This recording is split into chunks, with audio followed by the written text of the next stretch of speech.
Good morning. Good morning. ഇന്ന് ഞാൻ YouTube channel പ്രശസ്തനായിട്ടൊന്നുമില്ല. അതിൽ ഒരുപാട് വീഡിയോസ് ക്രിയേറ്റ് ചെയ്ത് പ്രശസ്തനായിട്ടുണ്ടെങ്കിൽ അതിന്റെ പിന്നിൽ ഫസ്റ്റ് ക്ലാപ്പ് കൊടുക്കേണ്ടത് നമ്മുടെ സോമസുന്ദര സാറിനാണ്.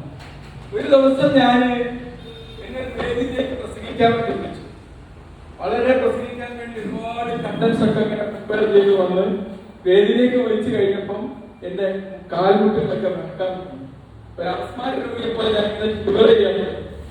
അപ്പൊ എനിക്ക് അവിടുന്ന് അസാധ്യമായ സംഭവം സാധിപ്പിച്ചെടുക്കണം എന്നൊരു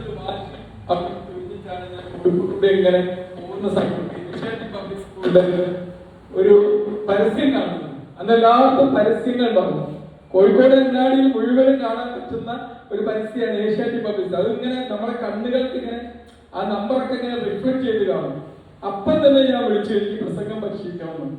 അങ്ങനെ ആ ഒരു പരിശീലന വേദിയിൽ നമ്മൾ വന്നു. ആദ്യം നിശബ്ദനായി സാറ് പറഞ്ഞതുപോലെ നമ്മുടെ പ്രസംഗത്തിന്റെ ഓരോ സ്റ്റേജുകൾ ആദ്യം ഇങ്ങനെ നിൽക്കും, ഇങ്ങനെ ഇങ്ങനെ അല്ലെ മോദിയും മറ്റുള്ളവരൊക്കെ പ്രസംഗിക്കുന്ന രീതിയിലേക്ക് നമ്മളെ കൈകൾ ഉയരും എന്നൊക്കെ പറഞ്ഞപ്പോൾ അവസാനം എത്രമാത്രം ഉയർത്താൻ പറ്റുമെന്ന് ഞാൻ വിചാരിച്ചില്ല. അവസാനം സാറിന്റെ ട്രെയിനിങ് ഒക്കെ കിട്ടി.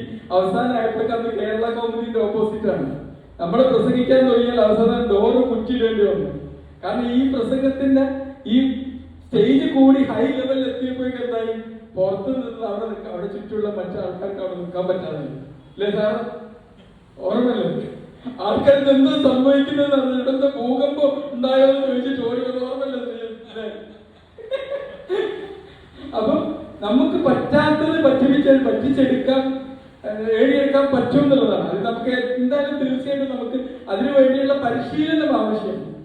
ഇന്നും ഈ പരിശീലനം വരുന്നത് എനിക്ക് എന്തോ ഒരു സന്തോഷമാണ്. ഇങ്ങോട്ട് വരുന്ന മുഹൂർത്തം ആലോചിക്കുമ്പോൾ തന്നെ വല്ലാത്തൊരു അനുഭൂതിയാണ്. കാരണം സാധാരണ ഞാൻ സൺഡേ ആണ് ഇവിടെ ക്ലാസ് ഉണ്ടാവാറ്. എനിക്ക് പിന്നെ സാറ്റർഡേ ഒന്ന് ബിസിയാണ്. ഇപ്പൊ ഇന്ന് മാത്രം ഫ്രീ ടൈം എങ്ങനെയോ വീട് കിട്ടി. ഇന്നലെ ഞാൻ വാട്സപ്പ് ഒന്നും നോക്കിയിട്ടില്ലായിരുന്നു ഈ ഒരാഴ്ച.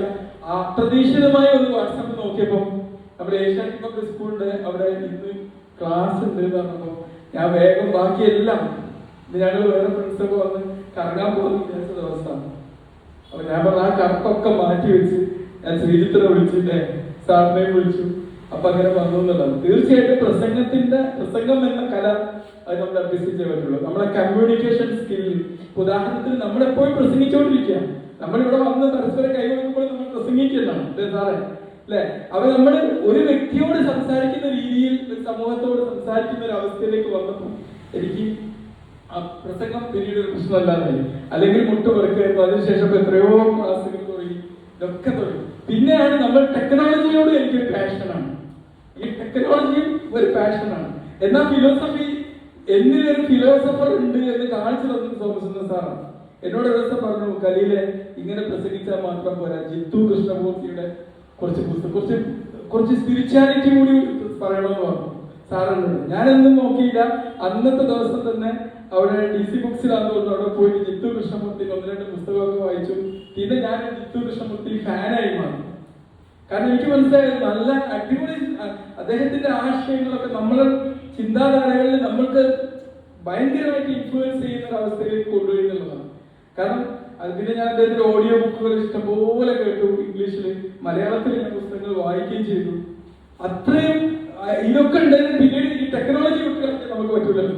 ടെക്നോളജി നമ്മൾ മാക്സിമം യൂട്ടിലൈസ് ചെയ്യണം. വെറുതെ ഒരു ഫോൺ ഇവിടെ വെച്ചിട്ട് കാര്യമല്ല, അതായത് അത് ഗെയിം കളിച്ച് അതിന്റെ കാര്യമല്ല. ഇതിനെ മാക്സിമം യൂട്ടിലൈസ് ചെയ്യാന്നുള്ളത്. ഇന്ന് ടെക്നോളജി